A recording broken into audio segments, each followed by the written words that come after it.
So I'm gender fluid, and for me personally, like every hour of the day, a different pronoun feels more accurate and more affirming. So I have this problem where if somebody asks for my pronouns, a lot of the time I end up saying something like, oh God, because I don't, I don't have like a good answer and I'm not comfortable just going, oh, they, them, or any, right? And sometimes people will think that when I say that, I'm reacting because I'm like against the idea of giving pronouns.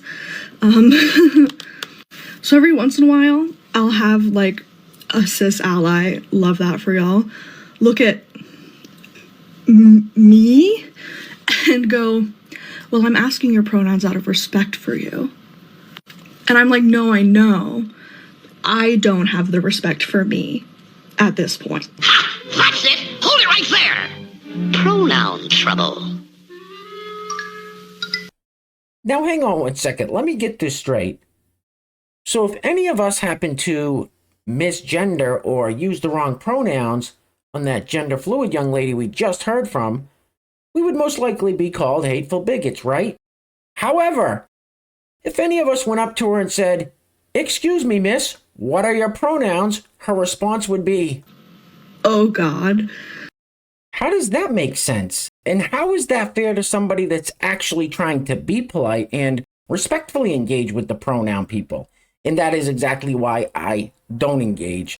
The same reason why over here we fly the hashtag, not an ally. Anyway, welcome back. Thank you guys so much for joining me. So I have a fairly crazy Clown World update for you guys today, and as usual, we have no time to waste. So let's get into it. Now, if you place your attention on the screen for a moment, so this slightly rotund individual is Alicia Teresa. He's really laying it on thick with the whole name change thing there, isn't he? Anyway, Alicia Teresa is a biological man who identifies as a trans woman, calls himself a transbian, which obviously we all know by now is a trans lesbian.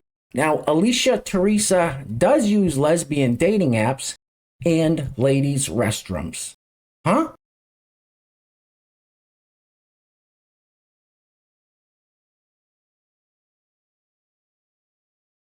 It's funny because he's fat.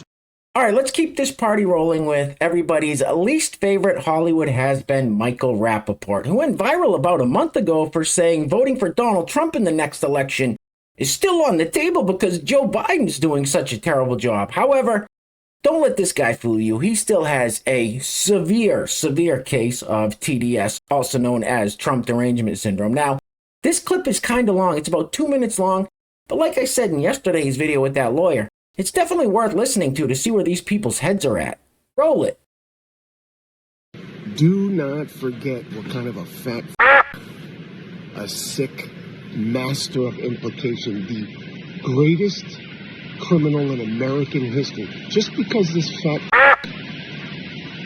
hasn't been arrested for what he incited on January 6th doesn't mean he didn't do it. There's a lot of pieces of shit that should be in jail that ain't in jail. This fat started every thing that happened on January 6th. And you assholes out there that are trying to imply it was a peaceful protest, gorilla-lipped Marjorie Taylor Greene and the rest of you fucking clowns, you're just still under his spell of bullshit. You live in a spell of Dick Stain Donald Trump's bullshit. The motherfucker implied, he was speaking between the lines, and he is a master of it. He implied that you gullible dumb f***s should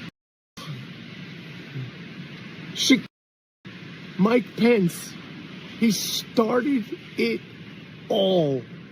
He started it all. Do not forget.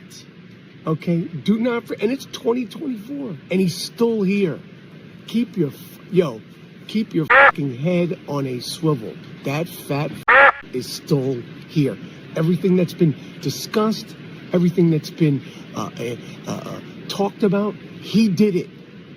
He did it in a day, in a life.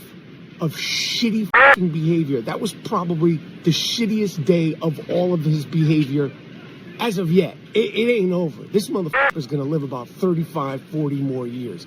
It ain't over, but that, in my opinion, was his shittiest day of life. That is without a doubt the dumbest thing I've ever heard. You are a f***ing idiot. Hey guys, real quick, I just wanted to let you know that if you're enjoying the videos, you like the content, you want to help support the channel, and you want to piss off the likes of Michael Rapaport, grabbing one of these t-shirts is a great way to do it. And here it is, the Revenge Tour 2024 t-shirt. Now, this is the most famous mugshot in the history of mugshots. So if you want to grab yourself a Revenge Tour 2024 mugshot t-shirt, I will put a link in the description box below. And I also have some other very cool designs you can check out as well.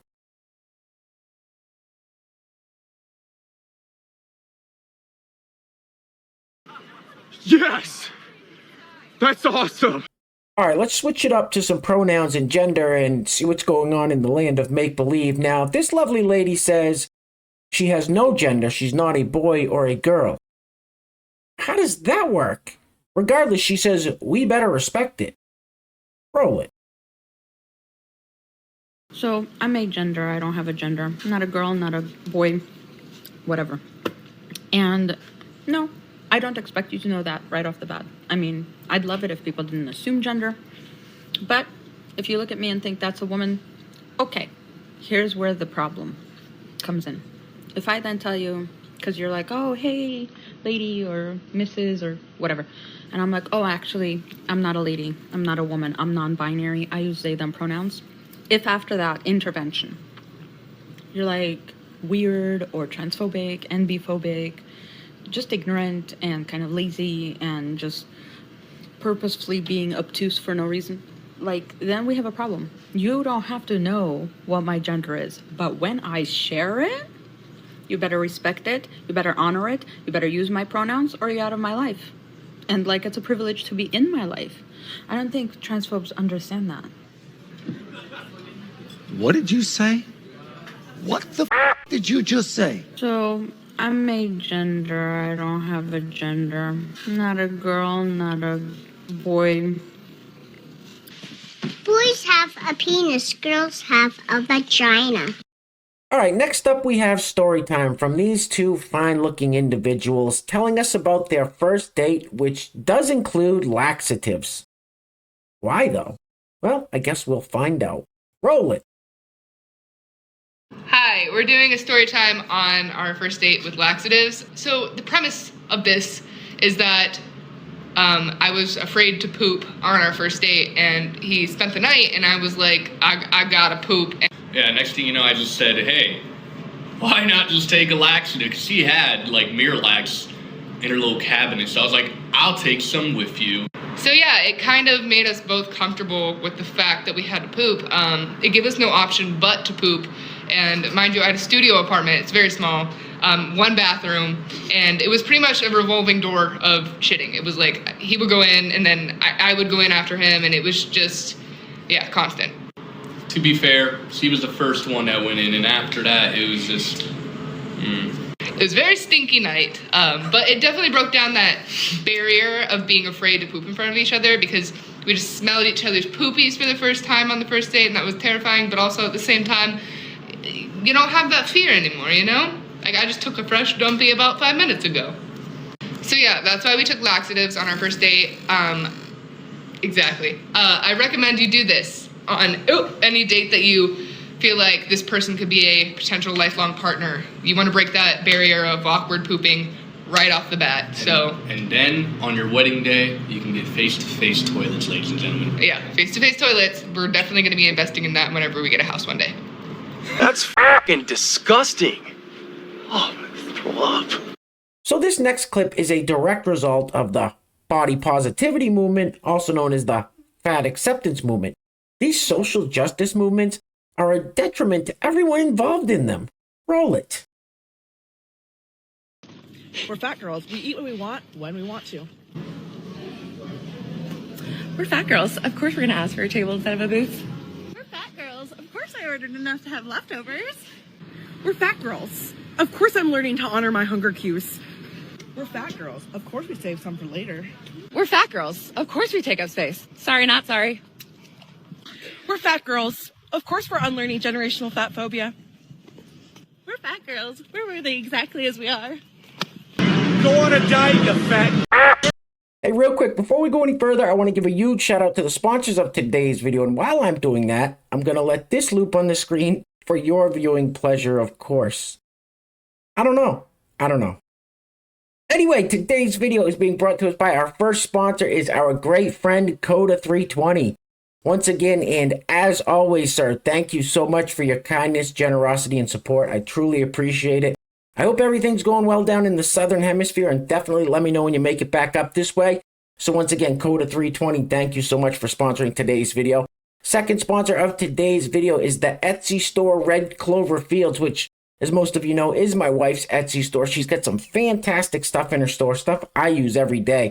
I take a spoonful of the elderberry syrup to boost my immune system. I put the calendula balm on my hands to keep them from getting dry and cracked up here in the cold New England winters. So if you're looking to boost your immune system or looking for some other natural remedies, definitely go peruse her store. There will be a link to that in the description box below. So today's video sponsors Coda320 and the Etsy store Red Clover Fields. Now, if you'd like to sponsor the next video and help support the channel, there is a PayPal link in the description box below, and I will say your full name as a sponsor of said video unless stated otherwise by you. All right, please get this off the screen. I don't even know what the hell we're watching.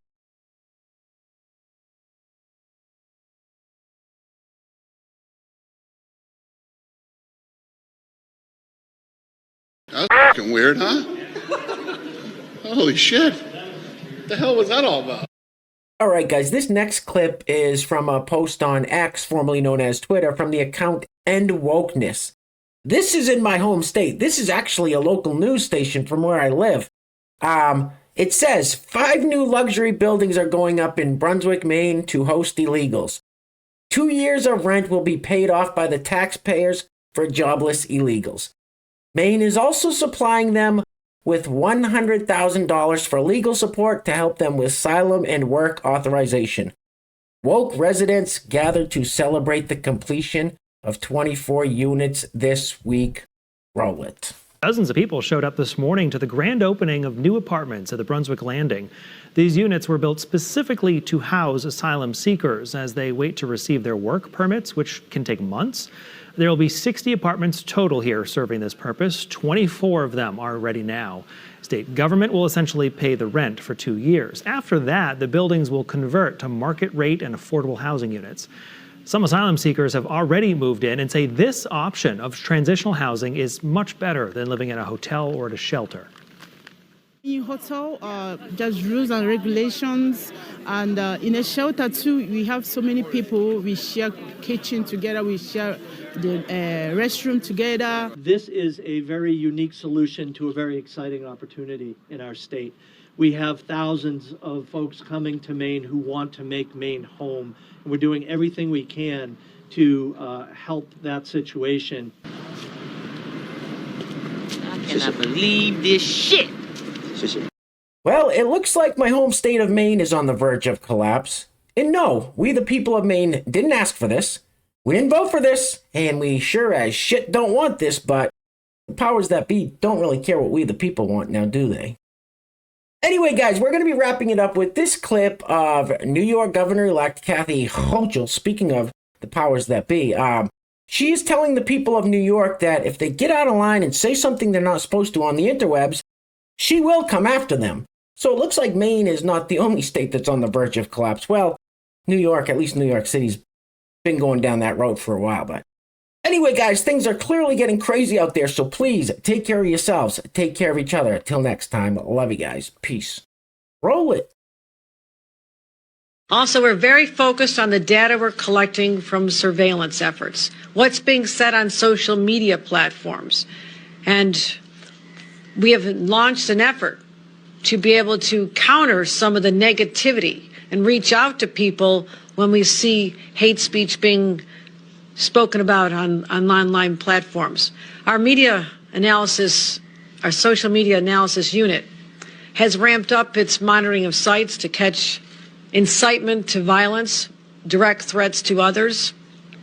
And all this is in response to our desire, our strong commitment to ensure that not only do New Yorkers be safe, but they also feel safe. These communists are all cowards. And you ain't black.